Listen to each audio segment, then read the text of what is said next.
할렐루야. 다시 내려왔습니다. 내려오니까 좋습니다. 더 가까이 보여서 훨씬 좋은 것 같습니다. 오늘은 선으로 악을 이기라 라는 제목으로 말씀을 증거하도록 하겠습니다. 여러분, 로마서를 우리가 계속 공부하고 있는데요. 로마서는 1장부터 11장 그리고 12장에서 16장 이렇게 두 파트로 나눠질 수가 있습니다.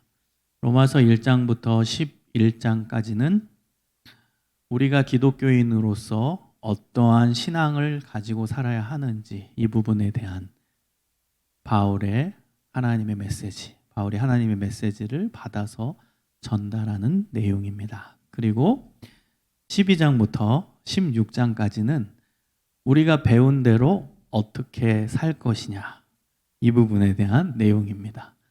여기 약간 삐뚤어져야 되나 봐요. 내가 봤을 때는 삐뚤어져 있는데, 네, 다 PD가 그러라고 하면 그런 거죠. 네. 그래서 여러분이 로마서의 말씀은 우리의 신앙의 가장 기본적인 성경 책이기 때문에 반드시 읽고 또 공부하고 묵상할 수 있어야 됩니다. 두 파트라고 기억하시면 돼요. 1장부터 11장은 교리, 복음의 내용, 이론적인 내용이에요. 12장부터 16장은 실천, 실제, 복음에 따른 삶. 학문으로 치면 이론과 실제인 거죠. 1장부터 11장은 이론, 12장부터 16장은 실천. 여러분, 이것이 돼야 이게 진정한 크리스찬의 모습이 될 수 있다는 거예요. 우리는 아는 게 있어야 돼요. 그렇죠? 아는 게 있어야 실천을 할 거 아닙니까? 그게 1장부터 11장이에요. 그리고 12장부터 16장은 아는 것을 실천하는 내용입니다. 기독교 신앙은 암과 삶의 일치를 추구합니다. 우리 기독교인이 욕을 많이 먹는 이유 중에 대표적인 게 뭐예요? 암과 삶이 불일치된다는 거예요. 쟤네들은 교회 많이 다녀서 아는 게 많은데 맨날 교회 가면은 사랑하라 많이 듣고 설교 듣고 계속 그렇게 사는데 삶은 아닌 것 같다라는 거예요. 회사에서의 모습은 아닌 것 같다라는 거예요. 학교에서의 모습은 우리와 별반 차이가 없다라는 거예요. 그래서 우리에 대한 기준이 엄격해요. 여러분, 오히려 넌 크리스찬들이 우리에 대해서 보는 기준이 엄격한 거예요.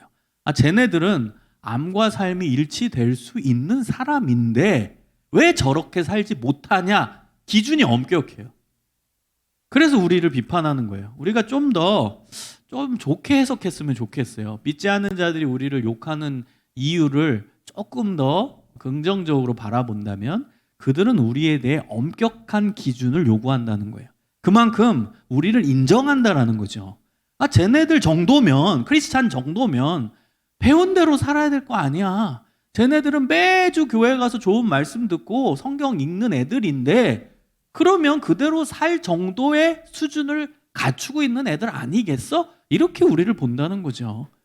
근데 그거대로 못하니까 그들이 봤을 때는 그 엄격한 기준대로 우리가 못하는 것 같아 보이니까 욕하는 거고 비판하는 것이죠.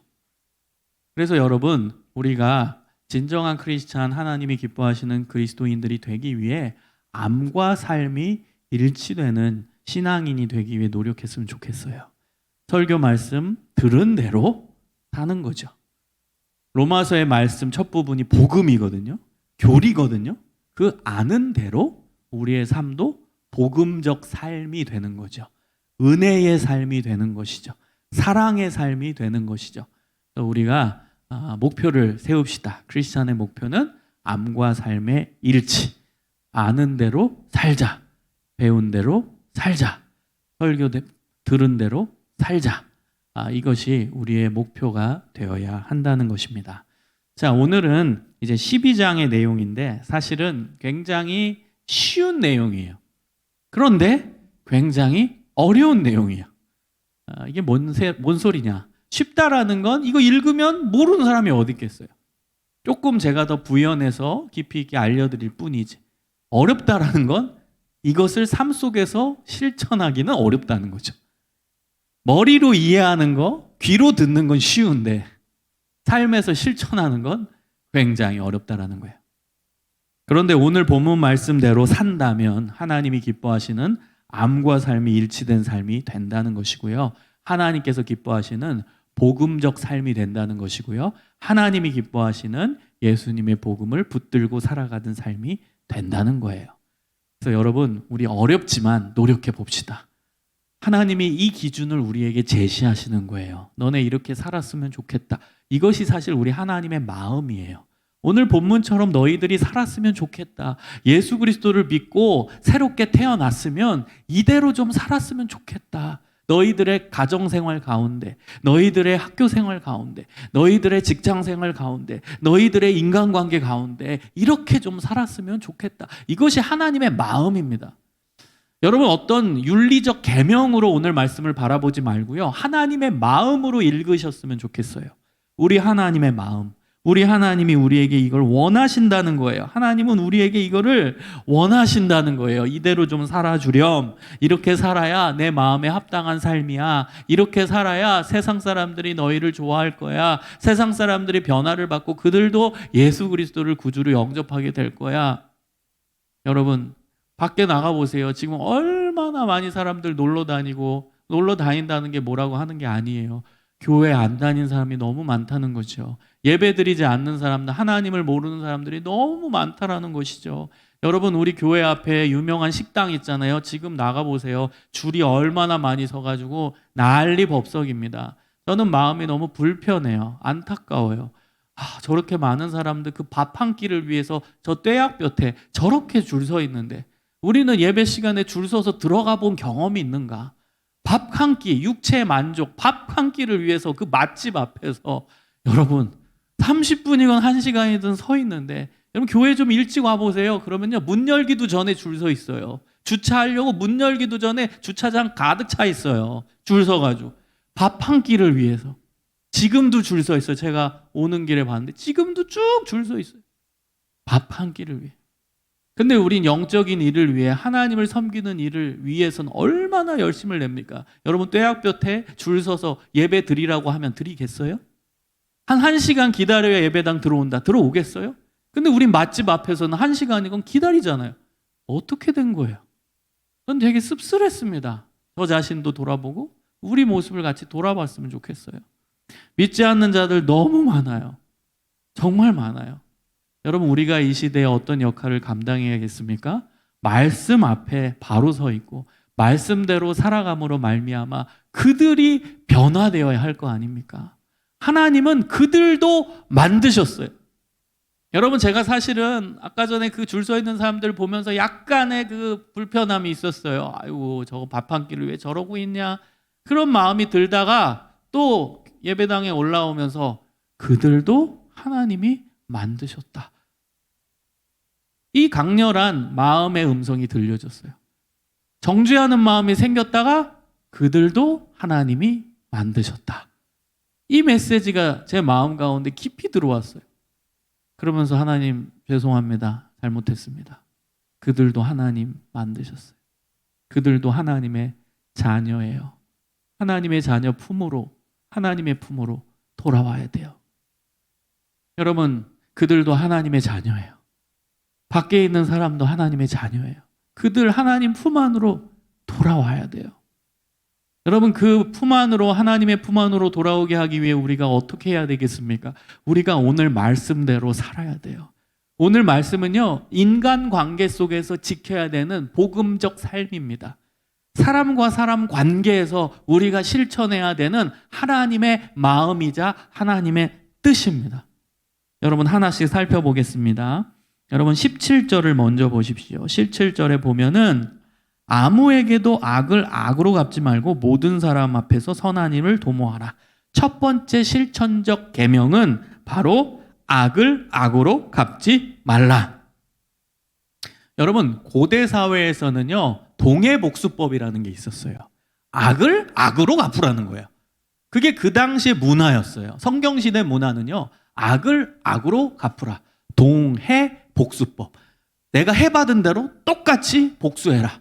그 법이 일반적인 고대 서아시아 지방의 문화이자 법이었어요. 성경도 율법 안에서 그 부분이 언급됩니다. 바벨론의 하무라비 법전에서도 이 동해복수법이 나옵니다. 그 고대 서아시아 지방의 일반적인 법이었다라는 겁니다. 그런데 물론 성경에서도 구약 성경에서 동해복수법이 나오는데 성경은 어떤 의도로 이 동해복수법 구약에서 말씀하셨냐 하면 개인 간의 복수를 금지하라는 뜻으로 주신 거예요. 그러니까 고대 서아시아 지방의 일반적인 동해복수법과 구약에 나오는 동해복수법과의 차이점은 뭐냐면 구약에 나오는 동해복수법은 개인 간에는 복수하지 말라라는 뜻입니다. 개인 간에는. 이거는 공적으로 잘못한 사람에 대해 공적인 형벌로 가는 거기 때문에 개인 간에는 이런 복수를 하지 말라는 거예요. 여러분 동해복수법은 어떤 사람이 내 왼뺨을 때렸어요? 그럼 똑같이 왼뺨 때리라는 거야. 어떤 사람이 내 귀를 잘랐어요? 그럼 귀 자르라는 거예요. 그러니까 똑같이 해를 주라라는 거예요. 그게 고대 서아시아 지방 법이에요. 그런데 성경에서 나오는 동해복수법 구약의 깊은 의미는 그 동해복수법은 이제 공적으로 처벌을 받는 규정이었어요. 그러니까 개인 간에는 절대 복수하지 말라는 그 의도가 더 강한 겁니다. 그게 이제 고대 서아시아 지방의 동해복수법과 구약의 동해복수법과의 차이점이에요. 일반적인 서아시아 지방의 동해복수법은 개인 간에 복수를 했어요. 어떤 사람이 나 주먹으로 쳤어요? 그러면 집에 밤에 쳐들어가서 주먹으로 때렸어요.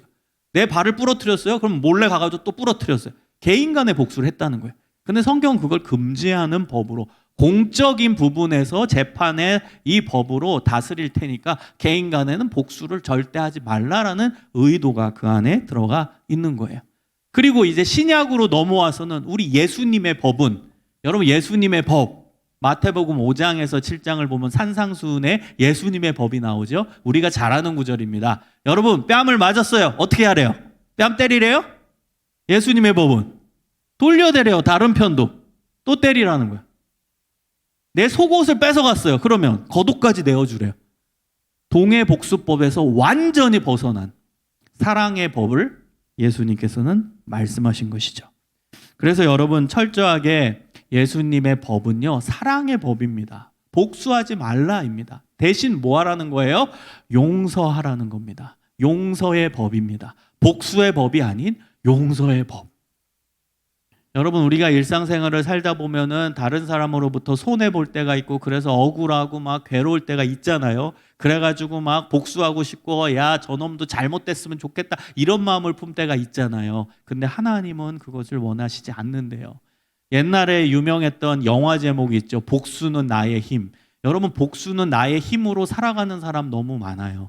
그래서 내가 이겨야 돼. 내가 승리해야 돼. 저놈 콧대를 납작하게 해줘야 돼. 그러면서 막 그 승부욕이 발동돼서 일하는 사람도 있어요.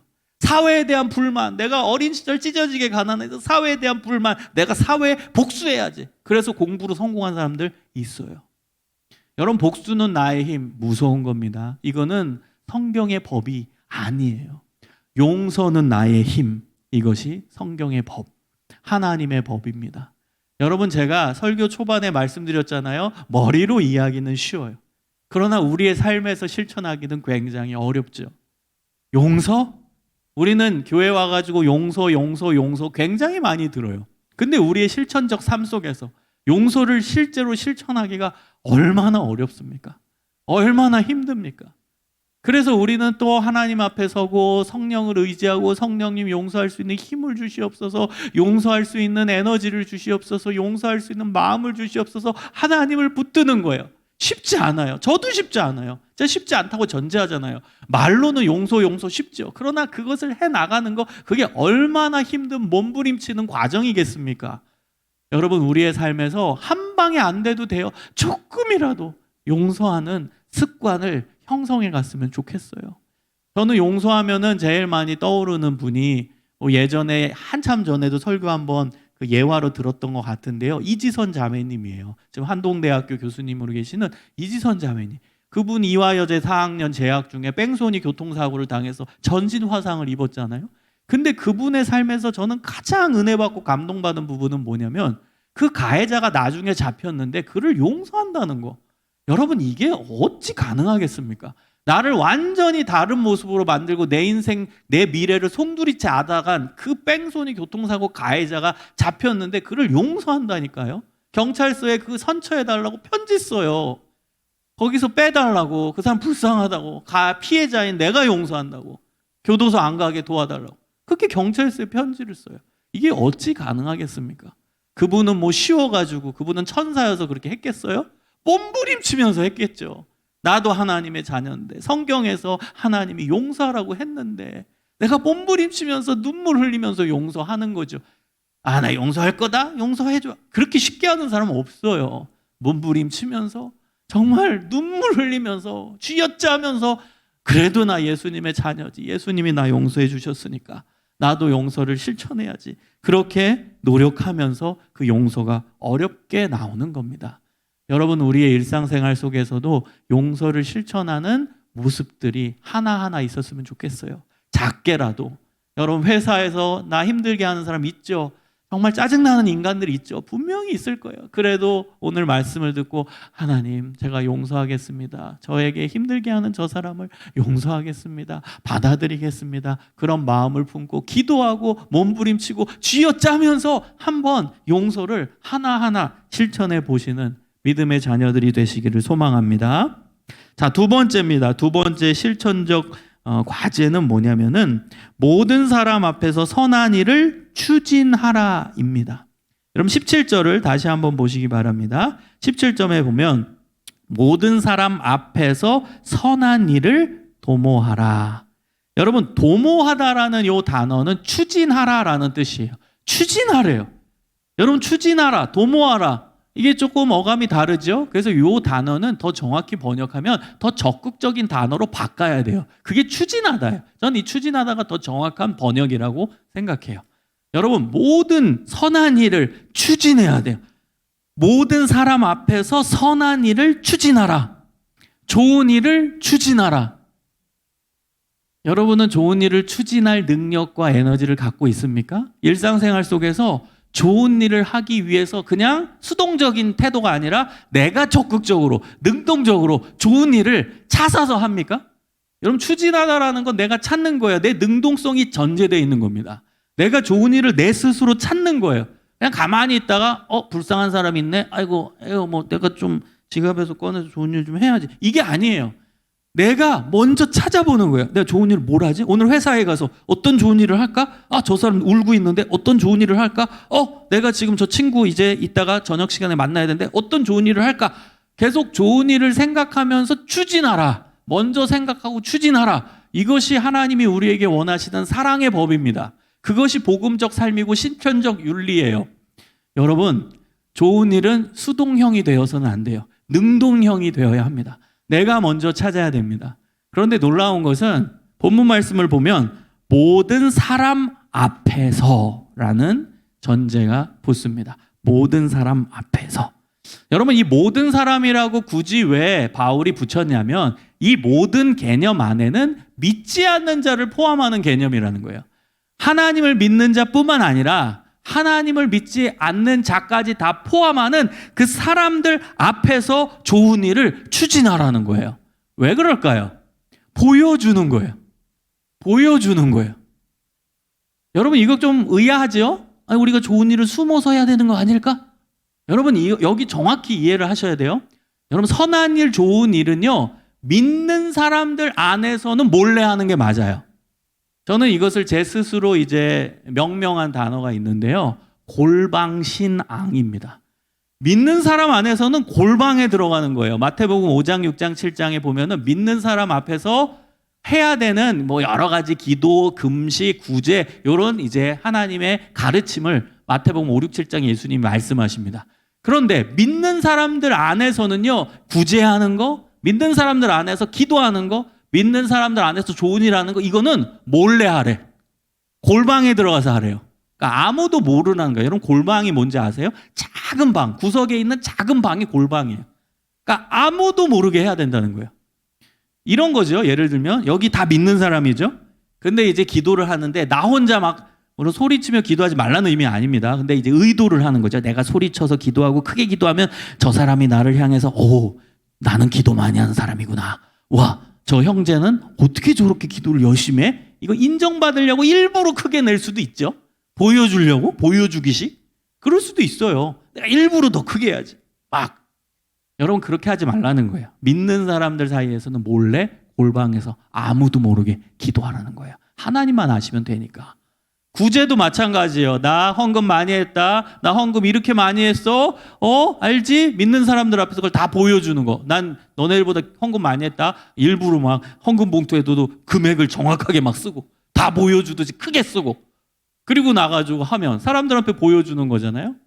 그런 부분 있어요. 어느 교회는, 우리 교회는 아니에요. 근데 어느 다른 교회는 막 헌금 액수도 막 다 어떤 사람이 뭐 낸 것까지 이렇게 쓰는 거 보여주는 교회도 있어요.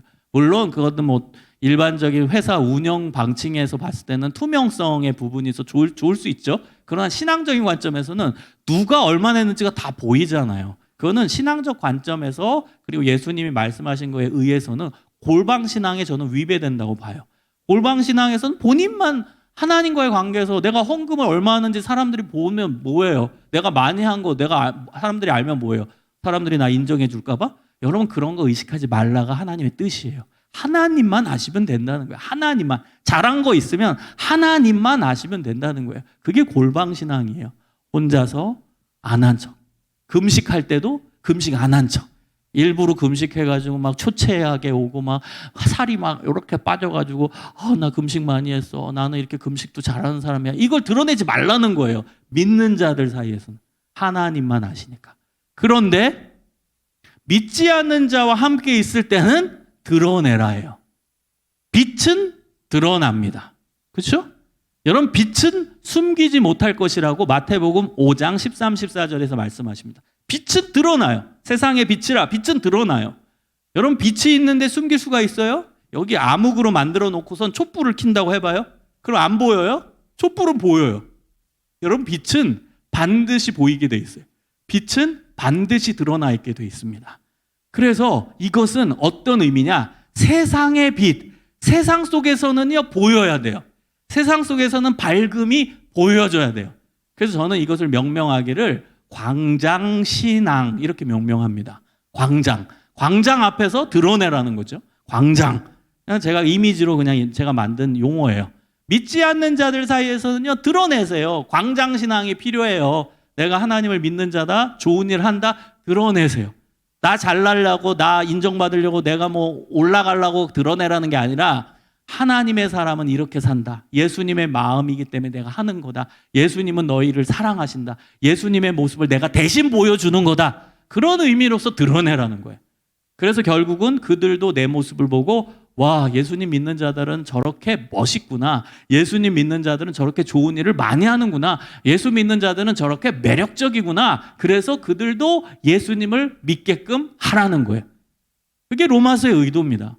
좋은 일은 모든 사람 앞에서 추진하되 드러내라는 거예요. 드러내서 그들도 우리의 모습을 통해 예수님을 깨닫고 예수님을 믿는 자들은 이렇게 멋있게 사는구나. 예수님이 멋있는 분이구나. 예수님을 믿으면 저렇게 변할 수 있구나. 깨달아서 그들도 예수 안으로, 예수님 품으로 들어오게 하라는 거예요.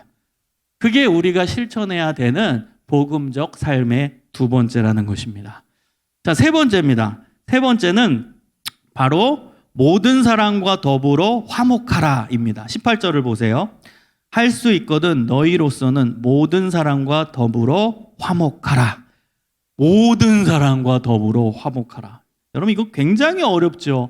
그냥 내 마음에 맞는 사람과 화목하라. 내 마음에 맞는 친구와 화목해라. 그냥 나한테 잘해주는 사람과 화목해라가 아니라 모든 사람. 야, 이게 얼마나 여러분 부담됩니까? 모든 사람. 여러분 모든 사람과 화목할 수 있어요? 모든 사람. 도전이죠. 몸부림치면서 이것도 하는 거예요. 쉽지 않습니다. 우리가 몸부림치면서 모든 사람과 화목하기 위해 노력하는 거예요. 여러분의 인간관계 속에서 여러분의 삶 가운데서 미워하는 대상이 있으면 안 돼요. 지금 껄끄러운 대상이 남아있다면 풀어야 됩니다. 여러분 지금 있죠? 머릿속에 껄끄러운 대상. 푸세요. 누가 먼저 풀어요? 내가 먼저 푸는 거예요. 어렵죠? 어렵다고 했어요. 그러나 하나님은 이걸 원하신다. 하나님의 마음이에요. 하나님의 기준이에요. 하나님이 원하시는 거예요. 그래서 우리가 먼저 모든 사람과 화합하기 위해 나에게 껄끄럽게 대하는 사람, 내가 껄끄럽게 느끼는 그 사람에게 화목하기 위해 노력해야 된다는 거예요.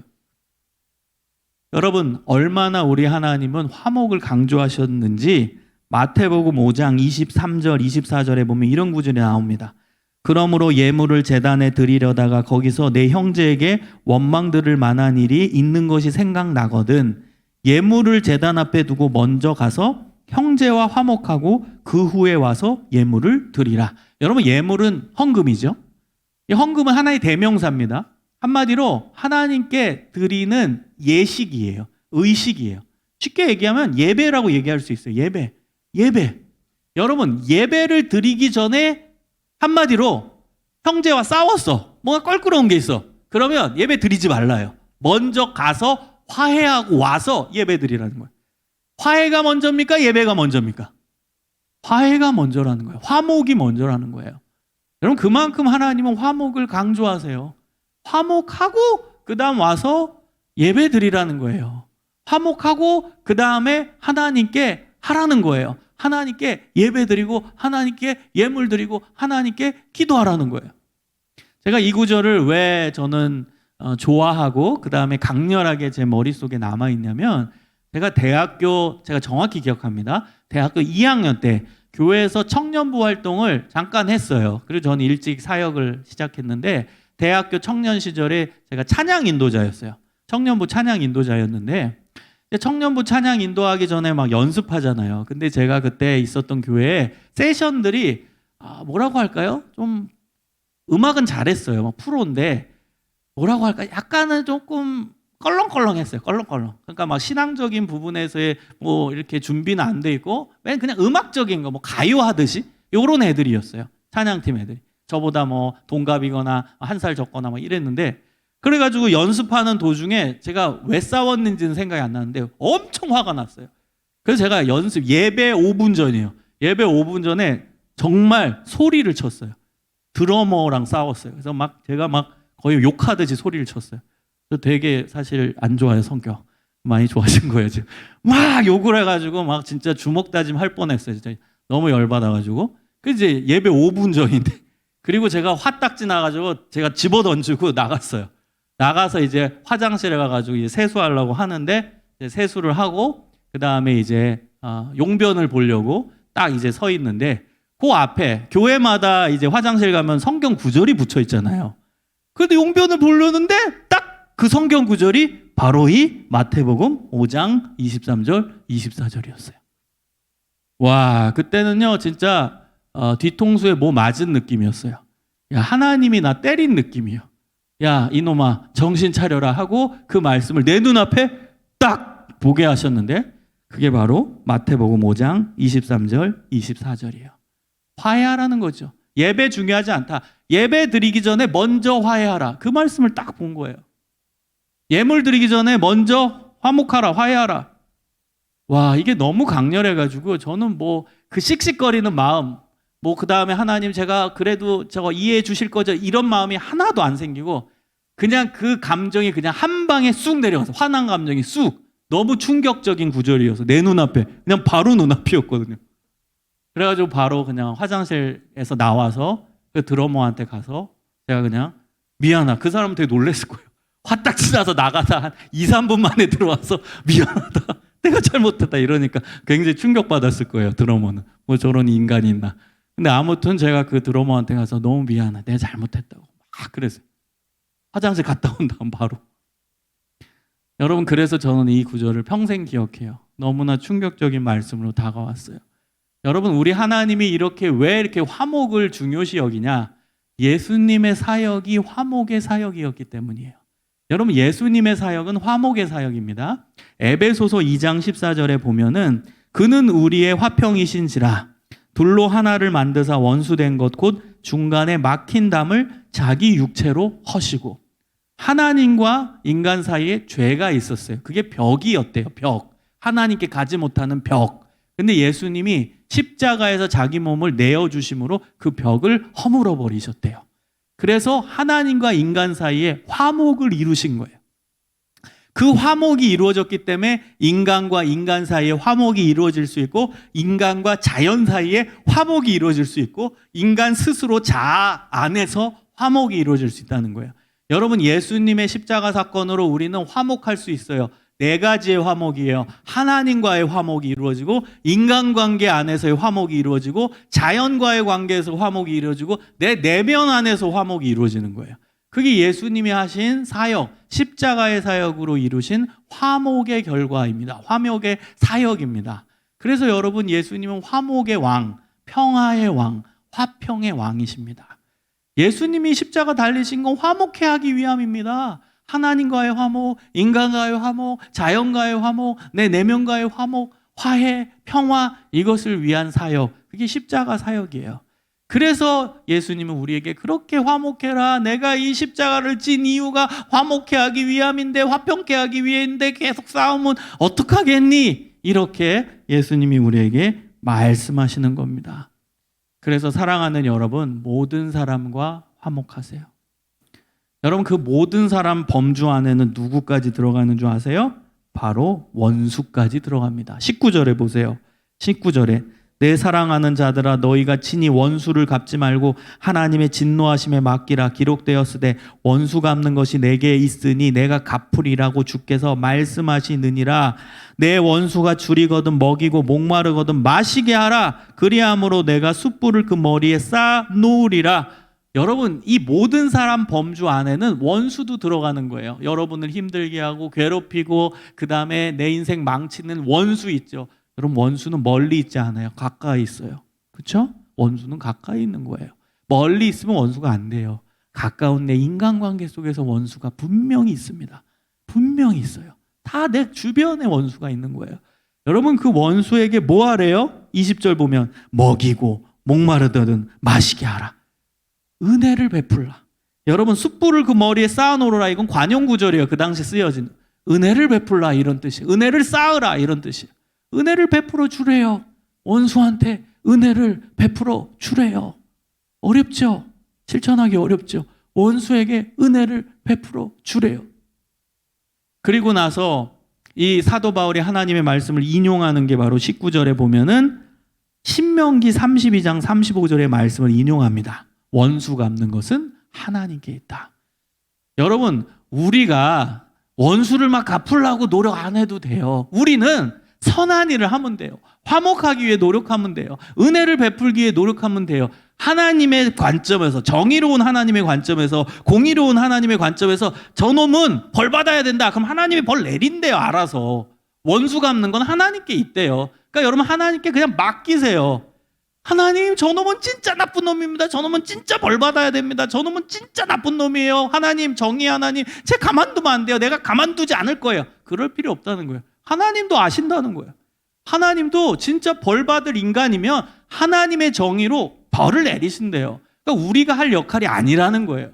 우리가 그 마음 쓰면서 할 역할이 아니라는 거예요.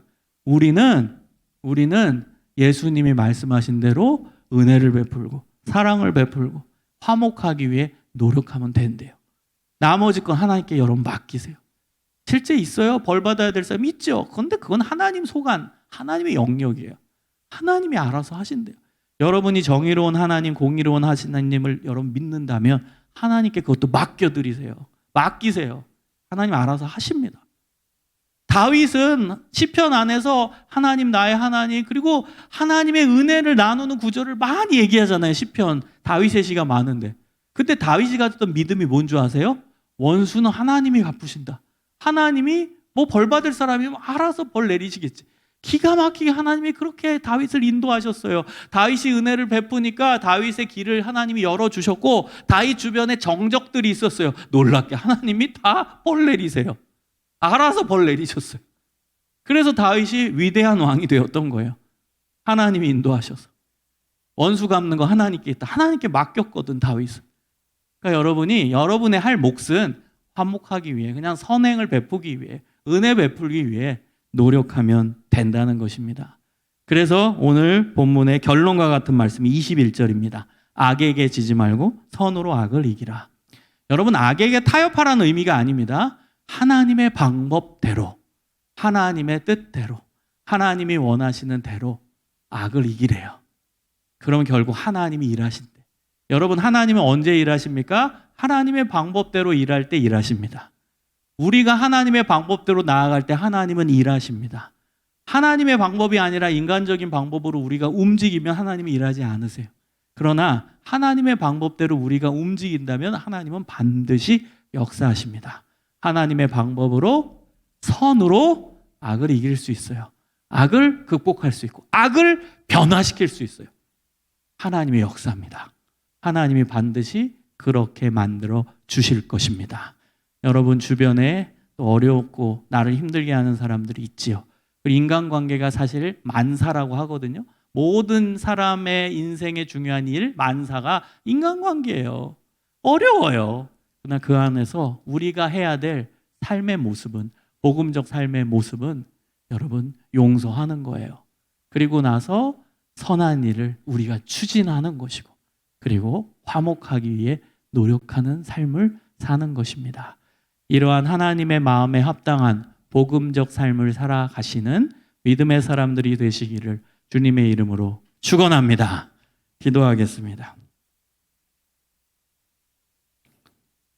오늘 말씀을 기억하면서 하나님, 복음에 합당한 삶을 사겠습니다. 하나님의 마음을 이해하며 하나님의 기준을 이해하며 그대로 살겠습니다. 저의 삶을 인도하여 주옵소서. 다 같이 기도하겠습니다. 하나님 아버지 감사합니다. 복음적 삶을 살기 위해 노력하기를 원합니다. 하나님 기뻐하시는 삶을 살기 위해 노력하는 저희 한 사람 한 사람 될 수 있도록 인도하여 주옵소서. 오늘 말씀을 통해 하나님의 마음을 이해하게 하시고 하나님의 기준을 이해하게 하시고 하나님과 동행하는 저희들의 삶이 되게 하여 주시고 복음을 삶 속에서 실천하는 실천적 신앙인들, 하나님 기뻐하시는 신앙인들 될 수 있도록 주여 인도하시고 붙들어 주옵소서. 우리와 함께 하시는 하나님의 은혜를 기대합니다. 우리와 함께 하시는 하나님의 놀라우신 손길을 기대합니다. 은혜 베푸시는 하나님의 놀라우신 은혜 베푸시는 하나님의 놀라우신 손길, 은혜 베푸시는 하나님의 놀라우신 능력 우리가 믿사오니 주여 우리와 함께하여 주시옵소서. 주님 이끌어 주시옵소서. 사랑의 하나님 감사합니다. 은혜 베푸시는 하나님을 붙잡고 우리도 은혜의 삶으로 나아가게 하시고 복음을 들은 사람으로서 복음적 삶을 살아낼 수 있게 하여 주옵소서. 주님, 우리는 힘듭니다. 오늘 말씀 참 어렵습니다. 실천하기가 너무너무 어렵습니다. 주여 성령께서 우리를 붙잡아 주셔서 하나님의 마음을 이해하며 하나님의 기준을 붙잡으며 한 걸음 한 걸음 주님 뜻에 맞춰진 삶이 되기 위해 나아가게 하여 주옵소서. 예수님 이름으로 간절히 기도합니다. 아멘.